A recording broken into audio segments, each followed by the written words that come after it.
Hey guys, it's Mrs. Wilson. I wanted to walk you through this doodle note that we did today in class. I asked you to watch a video and see if you could fill any of this in. But let's see how you did.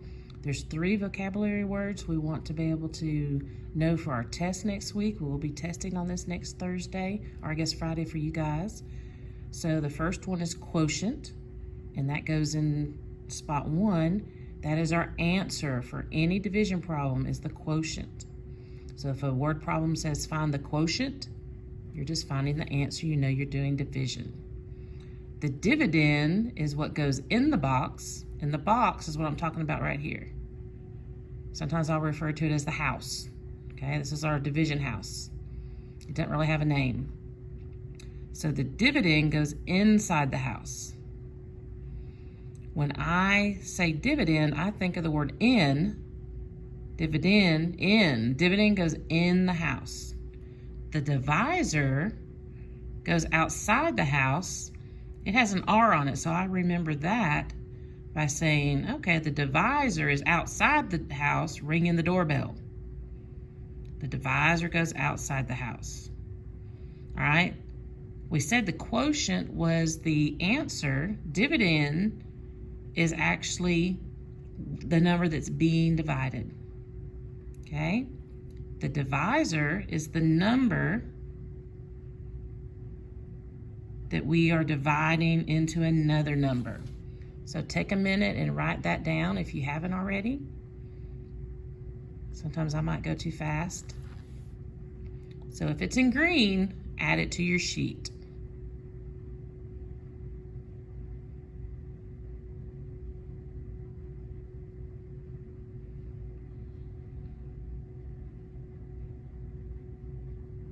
And if I do go too fast on part of it, you can rewatch this. So quotient's our answer. Dividend is the number in the house. Divisor is outside the house. All right, let's go down here and look at what that will look like. So if I have a problem that says 312 divided by 2, all right, I write it just like I say it. So I say 313 because that comes first, 312 I mean, divided by, that's what this house is, divided by 2. So 312 divided by 2. 312 is your divisor. No, sorry. 312 is the dividend. 2 is the divisor. Okay? All right. So what is division? Okay, I don't know if you picked any of these up on the video, but it is repeated subtraction. It is the opposite of multiplication. It's splitting numbers apart, putting them into groups, grouping numbers you could write down. Trying to find out how many times one number will go into another number. So those are some things that describe division. Give you a minute to write those down.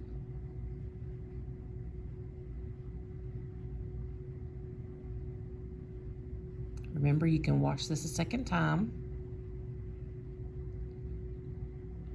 So when do we use division?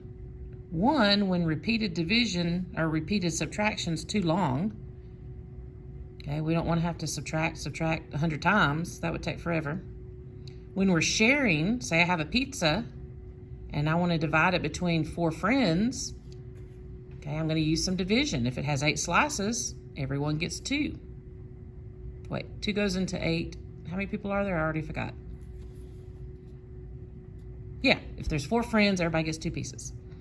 All right. We are also going to use division when we're finding part of a number. So if we want half of 8, okay, we're going to divide. And we use division a lot with money. And of course, we use it at school and with math.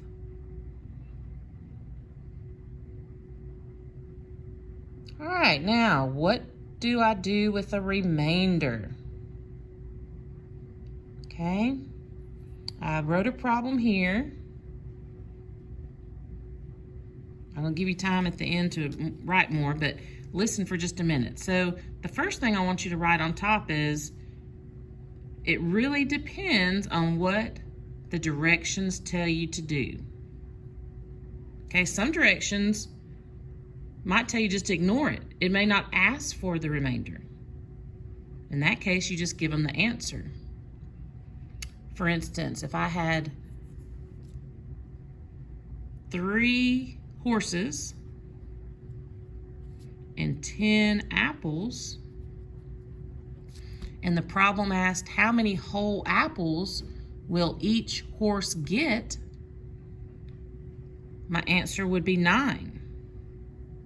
I'd have one left over, but it didn't ask me about that, so I would just answer 9. So sometimes you will ignore the remainder. All right? It may tell you, okay, the other thing is look at the directions. The directions tell you what to do, or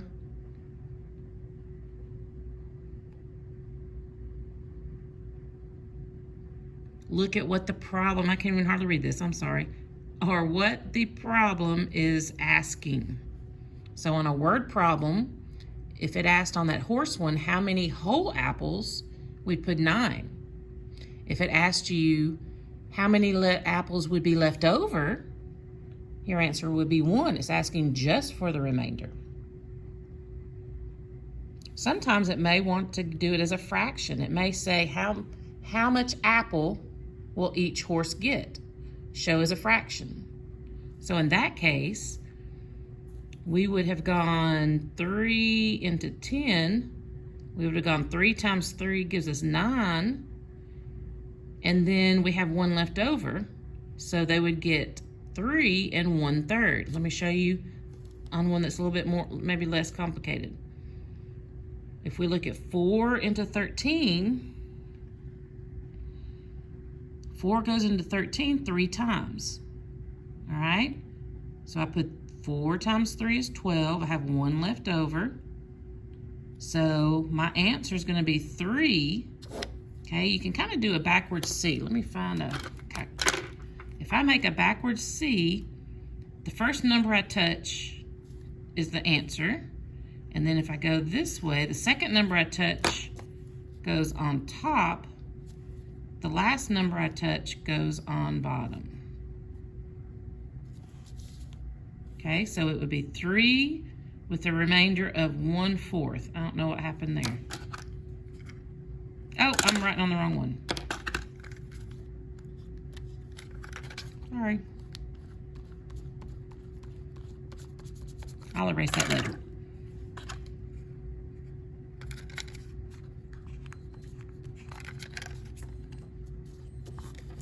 There we go. Right there it goes. 3 and 1/4. Okay, how would I do this as a decimal? That would be the other option. So it might ask as a remainder, a fraction, or a decimal. So here, we're gonna start it the same way. 3 times 4 is 12. Okay, we have 1 left over. So this time we're gonna put a decimal at the end of the problem and in the answer and add a 0. We'll bring that 0 down, and that gives us 10. 4 will go into 10. It wouldn't go into 1s, but 4 will go into 10 2 times. That gives us 8. 10 minus 8 is 2. Okay, I need to add another 0 because 4 won't go into 2, so I bring that one down. Okay, 4 into 20 is 5. Okay, so my answer ends up being 3.325.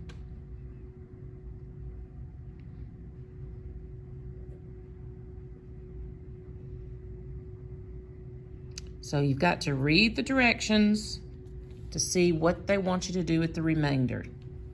Ignore it, show it as a just a remainder with 3R1, show it as a fraction or as a decimal. Okay, that's the front.